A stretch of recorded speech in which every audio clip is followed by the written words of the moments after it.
Baba, kembali lagi bersama saya Fitriyanti. Kemudian ada analis kita nih, siapa namanya? Rika Puspita. Nah, dengan Mbak Rika di sini kami akan berbincang-bincang mengenai laboratorium nih. Ada apa aja sih pemeriksaan lab yang ada di klinik kita ini? Nah, mari kita dengarkan penjelasan dari Mbak Rika. Untuk yang pertama, Mbak Rika, ada pelayanan lab apa aja sih yang ada di klinik kita ini? Yang ada di klinik Rumah Sunatu Baba ini pelayanan laboratorium ada pemeriksaan darah lengkap yang meliputi hemoglobin, leukosit, trombosit, dan hematokrit. Terus selanjutnya ada juga pemeriksaan gula darah, kolesterol, asam urat, lalu pemeriksaan urin lengkap, pemeriksaan Widal atau yang sering disebut dengan tipoid. Untuk rapid bisa nggak, Mbak? Untuk rapid antigen bisa. Kemudian apa aja sih, Mbak, manfaat untuk cek lab itu sendiri?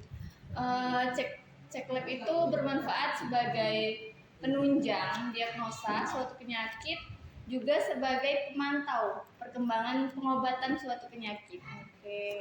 Kemudian yang terakhir saya mau tanya, seberapa penting untuk periksa lab itu sendiri?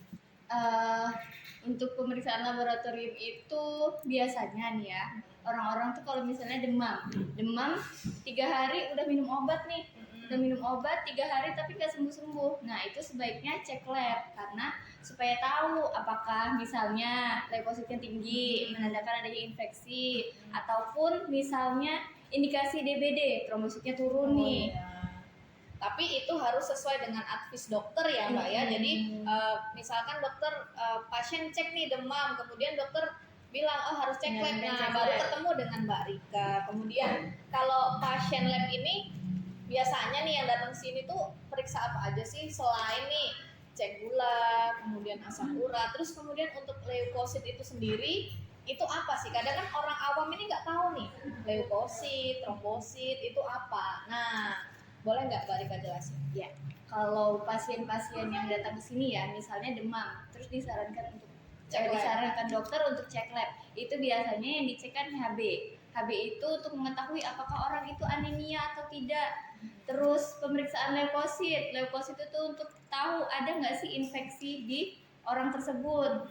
Dan terus yang ketiga ada trombosit. Trombosit ini dia dilihat normal nggak sih nilainya. Kalau misalnya turun, dia bisa jadi ada indikasi demam berdarah ke arah sana. Nah, seperti itu. Kemudian nih, terakhir ya Mbak ya, untuk golongan darah nih, penting nggak sih? Dan pentingnya itu minimal usia berapa untuk cek golongan darah tersebut? Nah, terus di sini bisa nggak? Untuk cek golongan darah ya. Cek golongan darah di sini bisa. Dan biasanya anak-anak itu untuk sekolah biasanya udah harus ya.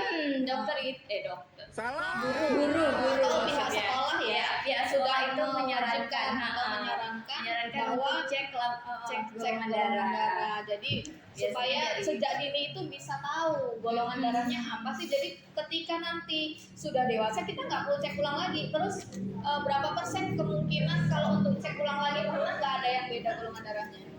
Sejauh yang saya temui belum pernah ya. Biasanya kalau kecil misalnya dia golongan darah O, juga nanti besarnya golongan darahnya O. Oke deh, terima kasih untuk Mbak Rika atas waktunya malam ini untuk bincang-bincangnya. Semoga bermanfaat untuk sahabat semua. Kita akan kembali lagi nih di lain waktu dengan berbincang-bincang yang lain ya seputar laboratorium untuk lebih lengkapnya lagi. Oke, terima kasih. Dadah.